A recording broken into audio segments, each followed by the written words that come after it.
आज के इस सेशन में हम वेदांग और हिंदी के भाषा में जानने का प्रयास करेंगे।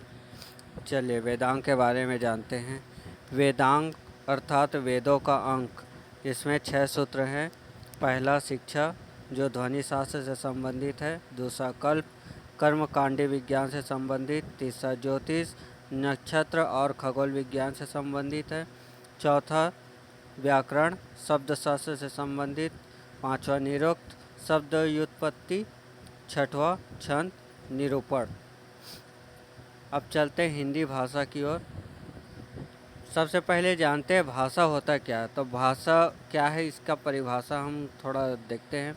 भाषा श्रव्य रूप है, मौखिक है, कानों तक पहुंचने के बाद अस्तित्वहीन हो जाती है। क्षेत्र सीमित है अर्थात दायरे में बंधी हुई है। भाषा बिना लिपि की अधूरी है। भाषा का प्रयोग शिक्षित तथा अशिक्षित दोनों व्यक्ति करते हैं। भाषा अपने संरक्षण और प्रसार हेतु लिपि पर निर्भर होती है, क्योंकि भाषा कैसी है, भाषा मौखिक है और अस्तित्वहीन है, इसीलिए लिपि पर निर्भर रहती है। चलिए अब लिपि के बारे में जानते हैं।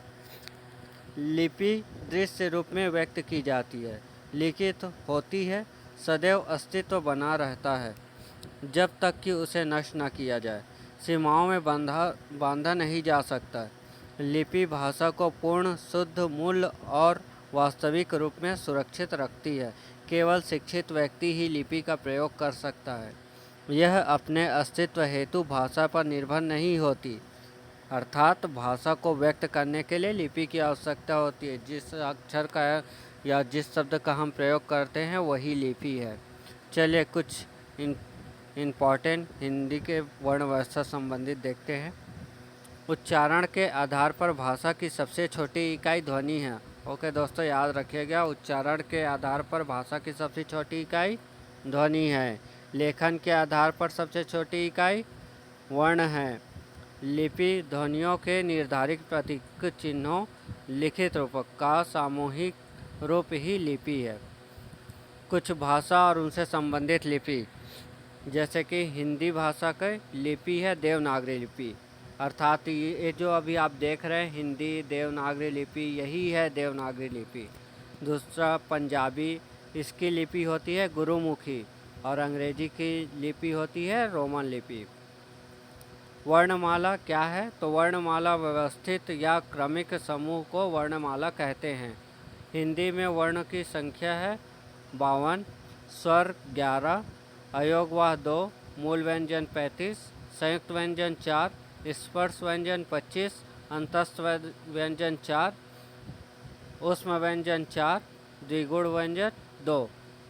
इसमें अंतस्थ व्यंजन 4 जो है य, र, ल, व, और ऊष्म व्यंजन 4 है स, स, ह, और द्विगुण व्यंजन है ड़ और अड़ा।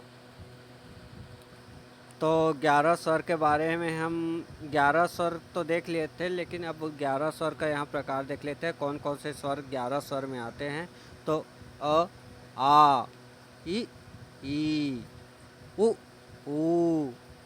री, ए, ओ, औ। और 2 अयोगवाह है अम और अहा। अम को अनुस्वार कहते हैं और अहा को विसर्ग। मात्रा या उच्चारण के आधार पर स्वर के 3 प्रकार होते हैं। पहला ह्रस्व या लघु स्वर, दूसरा दीर्घ या गुरु स्वर, तीसरा प्लु स्वर। तो ह्रस्व या लघु स्वर वो स्वर होते हैं जिसको उच्चारण में कम समय लगता है। इसके 4 प्रकार हैं, अ, ई, उ और री। दीर्घ या गुरु स्वर, इसके 7 प्रकार हैं। ह्रस्व से 2 गुना समय लगता है उच्चारण करने में, जो है आ, ई, उ, ए, ओ, औ। और प्लु स्वर है जो तिगुना समय लेता है, जैसे कि राम, ओम। इस प्रकार से शब्द प्लु स्वर कहलाते हैं। Okay, thank you.